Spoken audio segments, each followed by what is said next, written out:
Cerberus से fight के बाद जिन फिर से अपनी माँ को देखने जाता है। क्या मैं सच में माँ की इटर्नल स्लीप को ठीक कर सकता हूँ?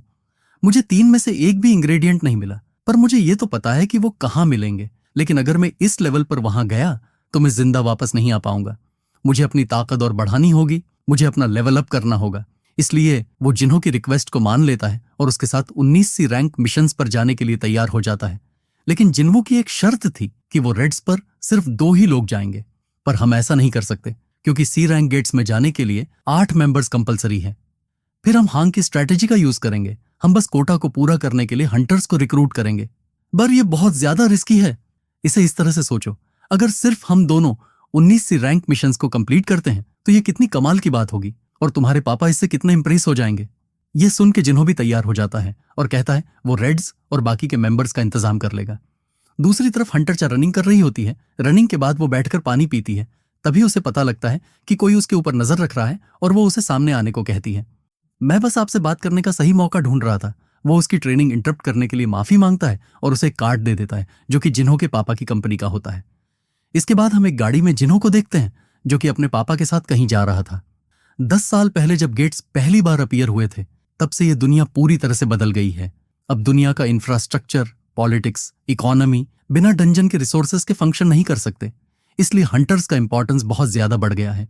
उनके ऊपर एसोसिएशन पूरी नजर रखती है, यहां तक कि गेट्स को भी वही मैनेज करते हैं। पर सबसे ज्यादा प्रॉफिट उनका नहीं होता। जो सबसे ज्यादा प्रॉफिट कमाते हैं वह है हंटर गिल्ड्स, जो कि अपने बिजनेस के लिए हंटर्स को हायर करते हैं जिनकी मदद से वो अमीर बन जाते हैं। इनमें आते हैं Hunter guild, white tiger guild, reaper guild, fame guild और नाइट गिल्ड। ये 5 हमारे देश के सबसे बड़े गिल्ड हैं। डंजन के प्रॉफिट पर इन्हीं की मोनोपोली चलती है। मैं चीजों को ऐसे ही आगे बढ़ने नहीं दे सकता। अगर हमें हमारा अस्तित्व बचाना है तो हमें भी गिल्ड खोलना ही होगा। वहीं जिन्हों सोच रहा था कि अगर उन्होंने एस रैंक हंटर्स को जोड़कर गिल्ड बना भी लिया तब भी इसमें रिस्क है।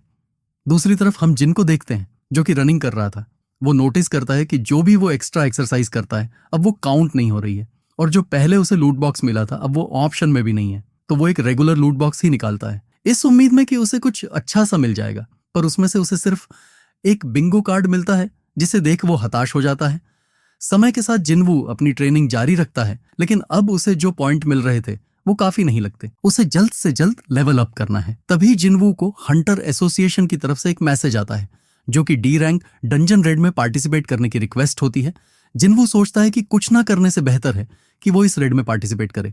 दूसरी तरफ हम सॉन्ग को देखते हैं जहां उसका एक स्टूडेंट उससे कह रहा था, आप तो सच में कमाल के हैं, मैंने पूरी कोशिश की फिर भी आपको नहीं हरा पाया। उसी दौरान सॉन्ग को भी वही डी रैंक मिशन का मैसेज आता है। उसका स्टूडेंट उससे पूछता है कि वो अभी तक रिटायर क्यों नहीं हुआ। ये सुन के सॉन्ग को वही डबल डंजन वाला इंसिडेंट याद आ जाता है। तुम सच कह रहे हो, एक बूढ़ा आदमी जिसका एक हाथ भी कट चुका है वो भला क्या कर सकता है। तभी उसका स्टूडेंट माफी मांगने लगता है, मेरे कहने का ये मतलब नहीं था। सॉन्ग कहता है कि उसके प्राइम ईयर्स तो अब खत्म हो गए हैं, लेकिन वो अपने बचे हुए समय में सोसाइटी के लिए कुछ करना चाहता है। इसके बाद हम एक बच्ची को खेलते हुए देखते हैं जो कि किम की बेटी थी। किम को भी वही नोटिफिकेशन आती है। उसकी बीवी उसे याद दिलाती है कि पिछली रेड से वो बड़ी मुश्किल से जिंदा वापस आया था, तो अब उसे कुछ और करना चाहिए। पर किम कहता है कि उन्हें पैसों की सख्त जरूरत है क्योंकि उनके बच्चे का स्कूल जल्द ही शुरू होने वाला है। तुम फिक्र मत करो, Hunter association low level hunters को खतरनाक मिशंस पर नहीं भेजते। वो दिन बस एक एक्सेप्शन था। इसे सुन उसकी वाइफ उससे माफी मांगती है और अपना ध्यान रखने को कहती है। दूसरी तरफ हम चोई के ऑफिस में बाइक को देखते हैं जो कि चोई के ऊपर भड़का हुआ है क्योंकि उसकी वजह से उसे सड़े गले इंटरव्यू देने पड़ रहे थे। जब बाइक अपनी सारी भड़ास निकाल लेता है, चोई उसे बताता है कि यूजन कंस्ट्रक्शन अपना खुद का गिल्ड बनाने का प्लान बना रहे हैं, लेकिन बाइक को यह पहले से ही पता था। मुझे सच सच बताओ, आखिर तुमने मुझे यहां क्यों बुलाया है। इसके बाद हम जूही को देखते हैं जो कि उसकी मां से बात कर रही होती है। उसकी मां उसे कहती है कि वह हंटिंग की जॉब छोड़ दे क्योंकि वो बस दूसरों के रास्ते में आएगी, इसलिए वो उसे घर वापस आने को कहती है। लेकिन यह सुनकर जूही गुस्सा हो जाती है, आप मेरी लाइफ में इंटरफेयर करना बंद कीजिए, और फोन को काट देती है। वो रोते हुए सोचने लगती है कि क्या वह सच में बस दूसरों के रास्ते में आती है। तभी उसे भी हंटर एसोसिएशन से वही सेम मैसेज आता है। दूसरी तरफ चा चोई के ऑफिस जा रही थी, तभी रास्ते में उसे बाइक दिखता है। ऑफिस में जाकर चा चोई को बताती है कि जब वो ट्रेनिंग कर रही थी तभी उसे योजिन कंस्ट्रक्शन के एक मेंबर ने कांटेक्ट किया था। वो शायद एक नया गिल्ड लॉन्च करने जा रहे हैं और वह चाहते हैं कि चा उनके गिल्ड की मास्टर बने। अगर तुम मुझे ये सारी चीजें बता रही हो, इसका मतलब तुमने उन्हें मना कर दिया है। फिर भी बताने के लिए शुक्रिया। इसके बाद चा उससे पूछती है कि मिस्टर बाइक यहाँ क्या कर रहे थे। तभी हम बाइक को एक बार में देखते हैं, जो कि चोई के साथ मीटिंग के बारे में सोच रहा था। तुम जेजू आइलैंड के बारे में क्या सोचते हो? जब से वो रेड फेल हुई थी, तब से उस आइलैंड को सील कर दिया गया है और बस दूर से ही वहां पर नजर रखी जाती है।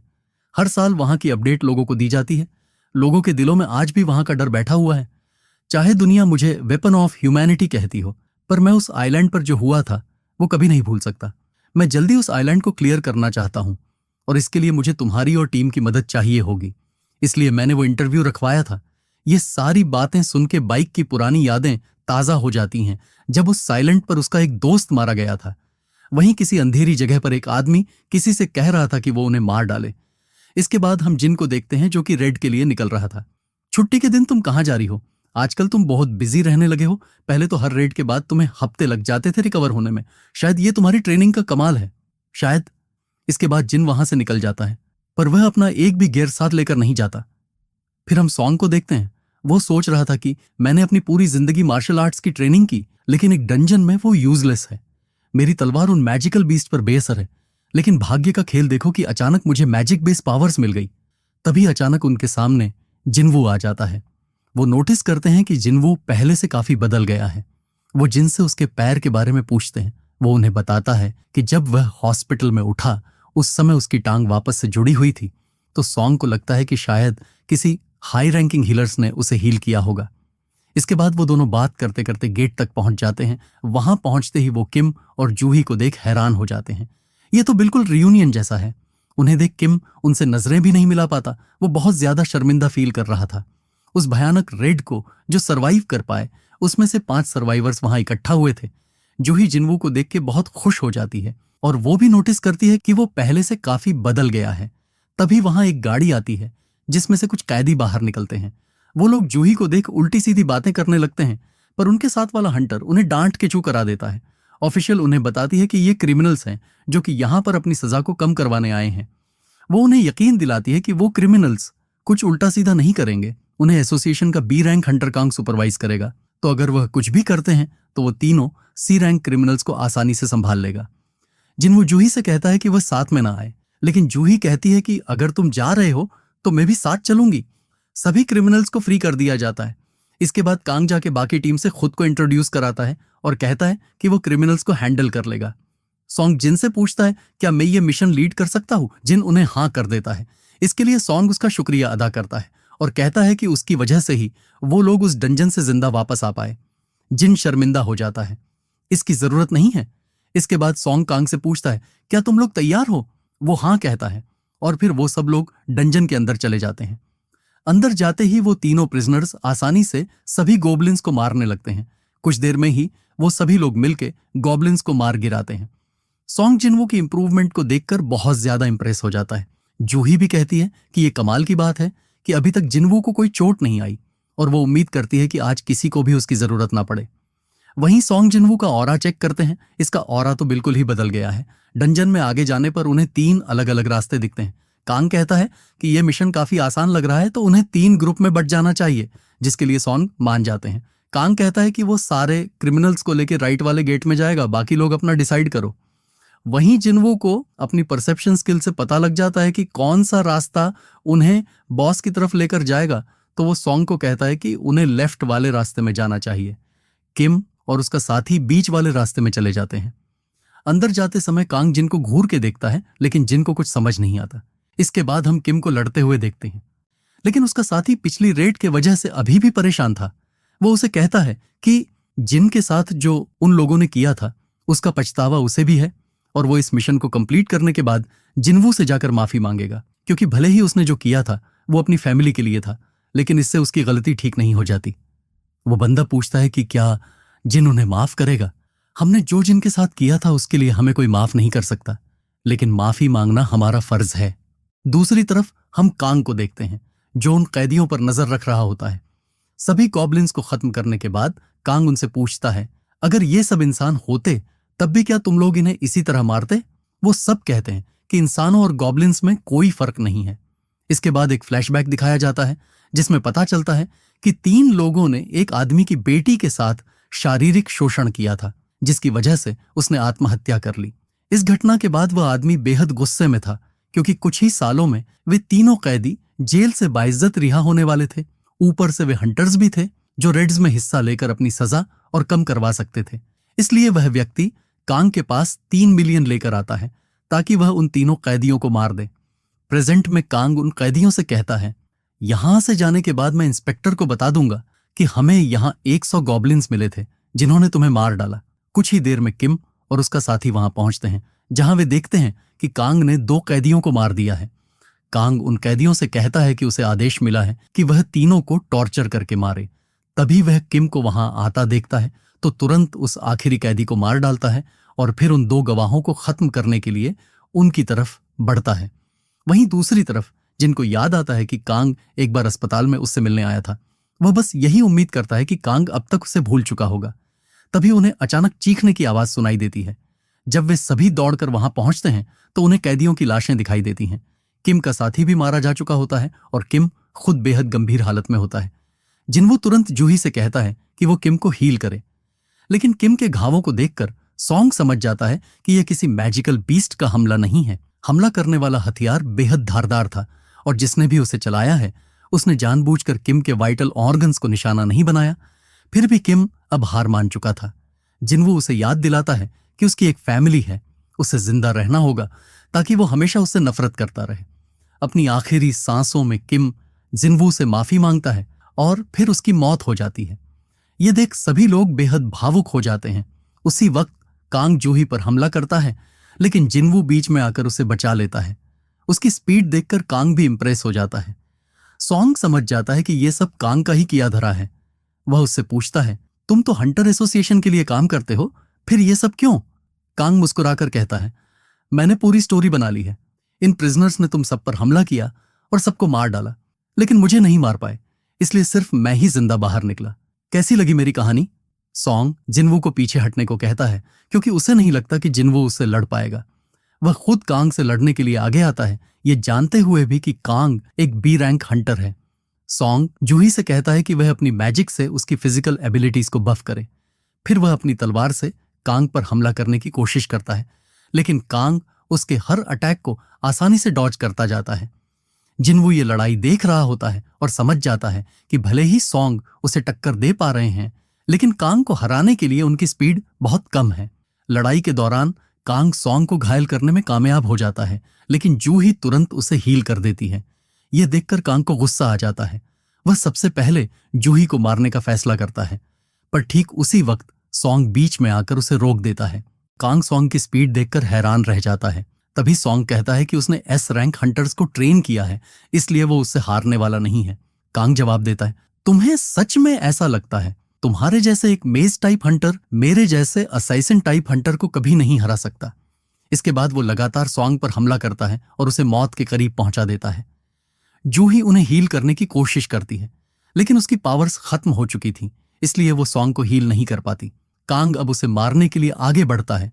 तभी सॉन्ग उस पर फायर मैजिक से हमला कर देता है, लेकिन कांग उससे भी बच निकलता है। वो कहता है, तुम जानबूझकर एक स्वॉर्ड्समैन की तरह लड़े ताकि मैं भूल जाऊं कि तुम एक मैजिक यूजर हो। तुम्हारा प्लान तो अच्छा था, लेकिन अब क्या फायदा? वो अपना चाकू निकालता है और सॉन्ग पर हमला करने के लिए आगे बढ़ता है, लेकिन तभी जिन्वो उन्हें बचा लेता है। कांग कहता है, तुम फिर से बीच में आ गए, आखिर तुम हो कौन? जिन्वो जवाब देता है, मेरा नाम संग जिन्वो है और मैं एक ई रैंक हंटर हूं। कांग कहता है, यह नामुमकिन है। अगर तुम ई रैंक हंटर होते तो मेरे अटैक को कभी नहीं रोक पाते। इसका मतलब तुम अपनी ताकत छुपा रहे हो, यानी तुम्हारी सेकेंड अवेकनिंग हुई है। यह सुनकर वो दोनों हैरान हो जाते हैं और कांग को भी याद आता है कि वो जिन्वो से हॉस्पिटल में मिलने गया था। उस वक्त माना रीडर ने उसकी पावर सिर्फ 10 दिखाई थी, यानी उसकी सेकेंड अवेकनिंग बाद में हुई है। लेकिन इससे एक बात क्लियर नहीं होती कि वो डबल डंजन से कैसे बच निकला। अब कांग को इन सब से कोई फर्क नहीं पड़ता और वो जिन्वो को मारने के लिए तैयार हो जाता है। जिन्वो उससे पूछता है कि उसने ये सब क्यों किया। कांग कहता है कि वो बस वही कर रहा था जो ये क्रिमिनल्स डिजर्व करते थे। जिन्वो कहता है, मैं उनके बारे में नहीं पूछ रहा। तुमने मिस्टर किम और उनके साथी को क्यों मारा? तुम उन्हें आसानी से मार सकते थे, लेकिन तुमने जानबूझकर उन्हें टॉर्चर किया। तुम्हें इन सब में मजा आता है ना? इसके बाद हम एक फ्लैशबैक में देखते हैं। कांग उस लड़की के पिता से कहता है, मुझे बड़े बड़े गिल्ड्स से बहुत अच्छे ऑफर्स मिलते हैं, लेकिन मैं जानबूझकर कम पैसों में हंटर एसोसिएशन के लिए काम करता हूं। पता है क्यों? क्योंकि बीस्ट्स को मारने से ज्यादा मुझे इंसानों को मारने में मजा आता है। फ्लैशबैक खत्म होते ही कांग सीधा जिन्वू पर हमला करता है। तुम्हारे जैसे ई रैंक हंटर का मुझ पर कोई असर नहीं होगा। उन दोनों की स्पीड देखकर जूही और सॉन्ग हैरान रह जाते हैं। लड़ते वक्त कांग को पता चलता है कि जिन्वू की स्पीड लगभग उसके बराबर है, लेकिन उसके पास हाई रैंकिंग ओपोनेंट्स से लड़ने का अनुभव है और वो इसी अनुभव का फायदा उठाकर फाइट को कंट्रोल करने लगता है। इसी दौरान जिन्वू कहता है, क्या तुम अपना ब्लड लस्ट थोड़ा कम कर सकते हो? लेकिन अब देर हो चुकी थी। सिस्टम को पता चल चुका था कि कोई उसकी जान लेना चाहता है और ठीक पिछली बार की तरह उसे एक अर्जेंट क्वेस्ट मिलता है, कांग को एलिमिनेट करो। जिन्वू अपनी असली ताकत रिलीज करता है, जिसे देखकर कांग चौंक जाता है। उसे लगा था कि यह लड़ाई आसान होगी। तभी जिन्वू डैश स्किल एक्टिवेट करता है और पूरी स्पीड से कांग पर हमला कर देता है, जिससे कांग घायल हो जाता है। कांग नोटिस करता है कि जिन्वू के हथियार में जहर लगा था। अब जिन्वू लगातार उस पर अटैक करता रहता है, लेकिन कांग के पास अभी भी एक स्पेशल स्किल बची थी, स्टेल्थ। ये एक ऐसी स्किल है जिससे ना कोई मेरी गंध सूंघ सकता है, ना आवाज सुन सकता है। दुनिया में कुछ ही लोगों के पास ये स्किल है और कोई नहीं जानता कि मैं उनमें से एक हूं। कांग इस स्किल का इस्तेमाल करके जिन्वू पर अचानक वार करता है, जिससे जिन्वू घायल हो जाता है। आज तक कोई भी मेरी ये स्किल देखकर जिंदा नहीं बचा। जूही जब जिन्वू को इस हालत में देखती है तो घबरा जाती है, लेकिन कांग उसे चेतावनी देता है, वहीं खड़ी रहो क्योंकि अगला नंबर तुम्हारा है। सॉन्ग सोचता है, अगर ऐसा ही चलता रहा तो जिन मारा जाएगा। कांग को पूरा यकीन हो जाता है कि जिन्वू अपने घायल पैर के साथ अब कुछ नहीं कर पाएगा, लेकिन तभी जिन्वू फुल रिकवरी एक्टिवेट कर देता है। ये कैसे हो सकता है? मैंने आज तक कोई ऐसा कॉम्बैट हंटर नहीं देखा जो हीलिंग मैजिक भी यूज कर सके। जिन्वू शांति से कहता है, तुम जैसे घटिया इंसान को मारने के लिए मुझे गुस्सा करने की भी जरूरत नहीं है। कांग पूछता है, क्या तुमने पहले कभी किसी इंसान की जान ली है? यह सुनकर सब हैरान हो जाते हैं। सॉन्ग समझ जाता है कि जिन्वू को बहुत कम वक्त में बहुत मुश्किल फैसले लेने पड़े हैं, इसीलिए अब उसका सिर्फ अपीयरेंस नहीं बल्कि पूरा ऑरा बदल चुका है। कांग एक बार फिर उसे चुनौती देता है और फिर से स्टेल्थ स्किल का इस्तेमाल करता है, लेकिन अब वो देखता है कि जिन्वू उसकी मूवमेंट्स ट्रैक कर पा रहा है। क्या ये मेरा ब्लड लस्ट सेंस कर रहा है? कांग हार मानने को तैयार नहीं था, लेकिन तभी जिन्वू मर्डरस इंटेंट स्किल यूज करता है। अचानक कांग चारों तरफ से काले धुएं से घिर जाता है। इसके पहले कि वो कुछ समझ पाता, जिन्वू का चाकू उसके सीने में उतर चुका होता है। कांग आखिरी सांसों में कहता है, हम दोनों एक जैसे हैं, दोनों किलिंग मशीन हैं। फर्क बस इतना है कि आज मैं हार गया क्योंकि मैं तुमसे कमजोर था, लेकिन मेरा आखिरी सवाल, आखिर तुम हो कौन? जिन्वू कहता है, मैं नहीं बता सकता क्योंकि मुझे भी नहीं पता। कांग कहता है, कुछ भी मत बोलो, अभी तुमने मुझे हराया है। ऐसा समझो कि मैं एक ऐसा हंटर हूं जो हमेशा ग्रो करता रहता है।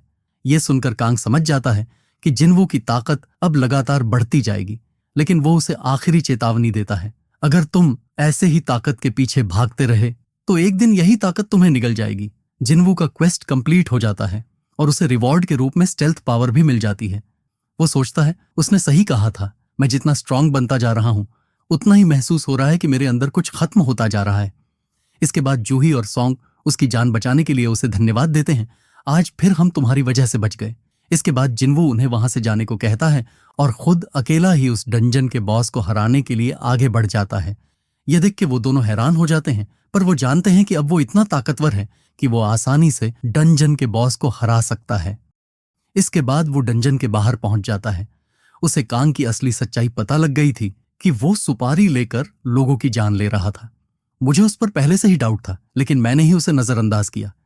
इसके बाद उसे मिशन के सर्वाइवर्स दिखाए जाते हैं, जहां वो जिन्वू को देखकर हैरान हो जाता है। वो कांग की हरकतों के लिए सबसे माफी मांगता है और उनसे पूछता है कि कांग को किसने हराया। जिनको लगता है कि अब उसका भांडा फूट जाएगा, लेकिन तभी सॉन कहता है कि उसने कांग को हराया है। मैं एक सी रैंक हंटर हूं और मैंने हीलर की मदद से उसे हराया है। लेकिन वो को इस कहानी पर यकीन नहीं होता, क्योंकि कांग एक टॉप लेवल भी रैंक हंटर था और एक मेज टाइप सी रैंक हंटर उसे कभी नहीं हरा सकता। लेकिन वो बिना कुछ कहे वहां से चला जाता है। वहीं जिन्वू को देखकर समझ जाता है कि वो एक ए रैंक हंटर है और अभी वो उसका सामना नहीं कर सकता। वहीं सॉन्ग जिनसे माफी मांगता है और कहता है कि तुम्हारे पास कोई अच्छा रीजन होगा अपनी पावर्स को छुपाने का, तो वो उसकी जान बचाने के लिए बस उसका एहसान चुका रहा है, और हंसते हंसते वहां से चला जाता है।